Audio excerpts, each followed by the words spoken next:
Somewhere in your life, right now, there is a person who hears your boundary and keeps going. You explained yourself. You were reasonable. You were patient. And they treated your line like a suggestion. Here is the truth. No one told you. They are not confused. They ran a test. Cross the line. Watch what happens. Nothing happened.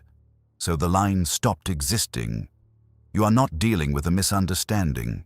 You are dealing with a calculation. And the first law of surviving that calculation was written 5 centuries ago by a man who refused to lie about human nature. Law 1. Stop negotiating with who they should be. Machiavelli's most dangerous idea appears in chapter 15 of The Prince.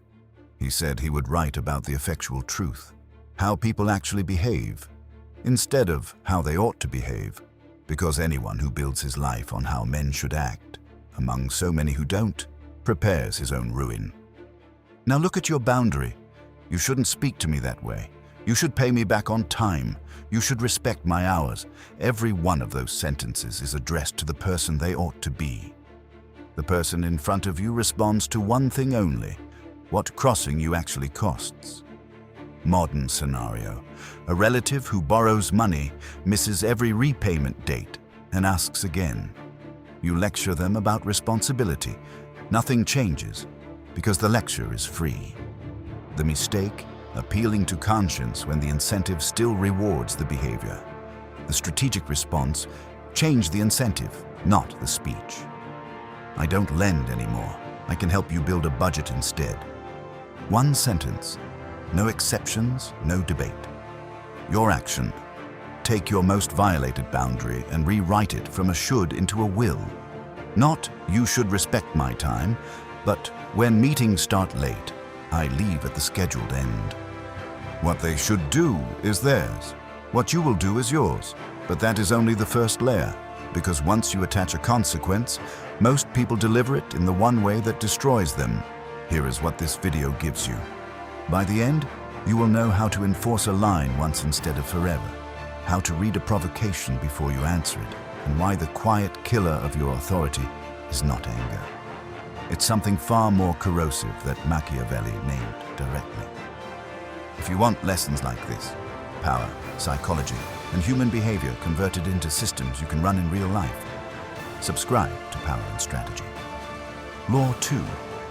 Enforce once. Cleanly, not forever. Drip-feeding consequences is slow suicide. In The Prince, Machiavelli made a brutal observation about rulers who seized power.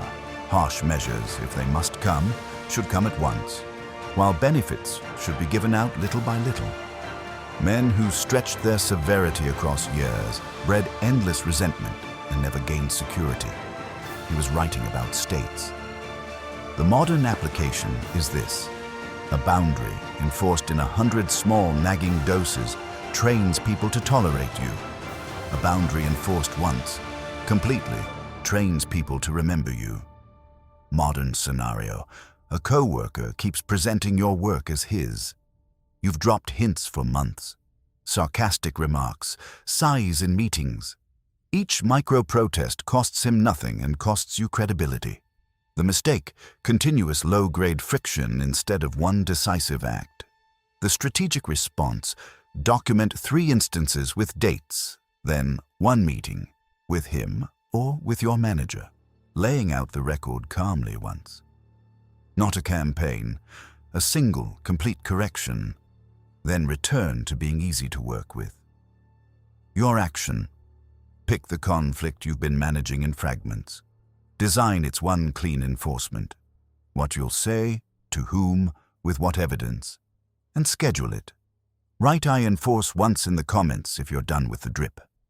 What Machiavelli understood next changes the entire game, because not every crossing deserves enforcement at all. Law 3. The fox reads the trap before the lion. Answers. Chapter 18 of The Prince gives you 2 animals: the lion, who frightens the wolves, and the fox, who recognizes the traps.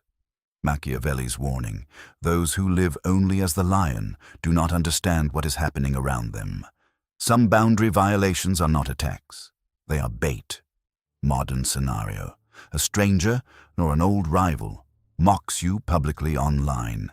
Your instinct is the lion. Hit back, defend the boundary, show strength. But the trap is the reaction itself. Your anger becomes their content. Your reply feeds their reach. The audience remembers the meltdown, not the provocation. The audience remembers the meltdown, not the provocation. The mistake, treating every crossing as a test of strength when some are tests of judgment. The strategic response, the fox's question, asked before any reply, what does my reaction give them? If the answer is attention, legitimacy, or evidence of your temper, the consequence is silence plus distance. Mute, document, deny them the stage. Silence, delivered deliberately, is a consequence. It removes the only thing they wanted. Your action. Install a 24-hour rule for public provocations. No response leaves your hands the same day. The fox works on delay. Only fools fight on the enemy's clock. The final law decides whether any of this lasts, because there is one force Machiavelli feared more than hatred. And you are probably feeding it right now. And if these laws are sharpening how you see the people around you, subscribe to Power and Strategy. This channel exists to turn 500 years of strategy into tools for your week, not your bookshelf. Law 4. Contempt kills faster than hatred. Machiavelli wrote that a prince must guard against two fates, being hated and being despised. And what makes a ruler despised, he said, is being seen as changeable, frivolous, irresolute. Not weak in force, weak in consistency. Read that again. People don't lose respect for you when you fail to punish. They lose respect when your standards move. Firm on Monday, flexible on Friday, strict with strangers, boneless with anyone who pushes twice. Modern scenario, a team leader with a hard deadline that 3 people have already talked their way past. By month's end, the deadline isn't a rule. It's an opening offer. The team isn't hostile. Something worse. They've stopped factoring the leader into their decisions at all. The mistake? Believing flexibility buys goodwill.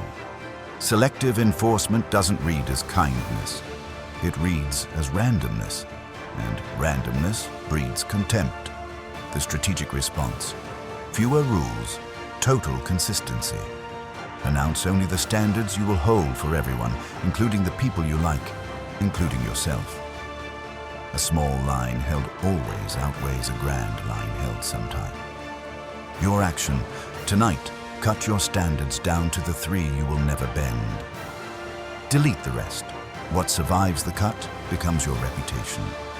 Now watch who you've become across 10 minutes.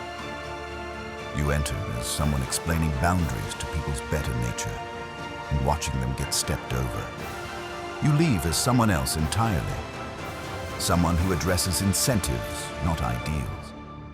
Someone who enforces once, cleanly, and moves on. Someone who reads the trap before answering the insult. Someone whose standards never move, and whose word, because of that, carries weight before it's spoken. This is the code. Say it. Deal with people as they are. Act once, completely. Think like the fox before you answer like the lion. Hold few lines, hold them always. That is the difference the effectual truth makes. Boundaries describe what you want. Consequences describe who you are. Your immediate action. Before this video ends, rewrite one should in your life into one will and decide its consequence in a single sentence. Then send this video to the one person you know who keeps explaining their boundaries to people who tested them long ago. Which law exposed your pattern? Tell me below. And subscribe to Power and Strategy, where timeless lessons about power, psychology, and human behavior become practical systems for modern life. This is Power and Strategy. People respect what you enforce. Nothing else.